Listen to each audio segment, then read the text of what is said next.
بسم اللہ الرحمن الرحیم۔ پیارے دوستو، حدیث شریف میں آتا ہے کہ ایک صحابی جن کا نام مرثد بن ابو مرثد رضی اللہ عنہ تھا، یہ مکہ سے مسلمان قیدیوں کو اٹھا کر لایا کرتے تھے اور مدینے پہنچا دیا کرتے تھے۔ اناق نامی ایک بدکار عورت مکہ میں رہا کرتی تھی۔ جاہلیت کے زمانے میں ان کا اس عورت سے تعلق تھا۔ حضرت مرثد رضی اللہ عنہ فرماتے ہیں کہ ایک مرتبہ میں ایک قیدی کو لانے کے لیے مکہ شریف کیا۔ ایک باغ کی دیوار کے نیچے میں پہنچ گیا۔ رات کا وقت تھا۔ چاند اپنے حسن سے جہاں کو منور کر رہا تھا۔ اتفاق سے اناق آ پہنچی اور مجھے دیکھ لیا، بلکہ پہچان بھی لیا اور آواز دے کر کہا، کیا تم مرثد ہیں؟ میں نے کہا، ہاں مرثد ہوں۔ اس نے بڑی خوشی ظاہر کی اور مجھ سے کہنے لگی، چلو رات میرے پاس گزارنا۔ میں نے کہا، اناق، اللہ تعالیٰ نے زناکاری حرام کر دی ہے۔ جب وہ مایوس ہو گئی تو اس نے مجھے پکڑوانے کے لیے شور مچانا شروع کیا اور آواز دی، اے خیمے والو، ہوشیار ہو جاؤ، دیکھو چور آ گیا ہے، یہی ہے جو تمہارے قیدیوں کو چرایا کرتا ہے۔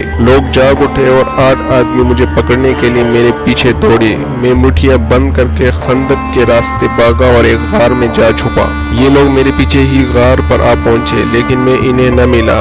یہ وہیں پیشاب کرنے کو بیٹھے۔ واللہ ان کا پیشاب میرے سر پہ آ رہا تھا، لیکن اللہ تعالیٰ نے انہیں اندھا کر دیا۔ ان کی نگاہیں مجھ پر نہ پڑی، ادھر ادھر ڈھونڈ کر واپس چلے گئے۔ میں نے کچھ دیر گزار کر جب یہ یقین کر لیا کہ وہ پھر سو گئے ہوں گے تو یہاں سے نکلا، پھر مکہ کی رالی اور وہیں پہنچ کر اس مسلمان قیدی کو اپنی کمر پر چڑھایا اور وہاں سے لے بھاگا۔ چونکہ وہ بھاری بدن کے تھے، میں بھی جب آخر میں پہنچا تو تھک گیا۔ میں نے انہیں کمر سے اتار کر ان کے بندھن کھول دیے اور آزاد کر دیا۔ چونکہ اناق کی محبت میرے دل میں تھی، میں نے رسول اللہ صلی اللہ علیہ وسلم سے اجازت چاہی کہ میں اس سے نکاح کر لوں۔ آپ صلی اللہ علیہ وآلہ وسلم خاموش رہے۔ میں نے دوبارہ یہی سوال کیا، پھر بھی خاموش رہے، اور یہ آیت اتری، زانی زانیہ یا مشرکہ ہی سے نکاح کرے، عورت زانیہ سے زانی یا مشرک ہی نکاح کرے اور مسلمان پر یہ نکاح حرام ہے۔ تو حضور صلی اللہ علیہ وآلہ وسلم نے فرمایا، اے مرثد، زانیہ سے نکاح زانی یا مشرک ہی کرتا ہے،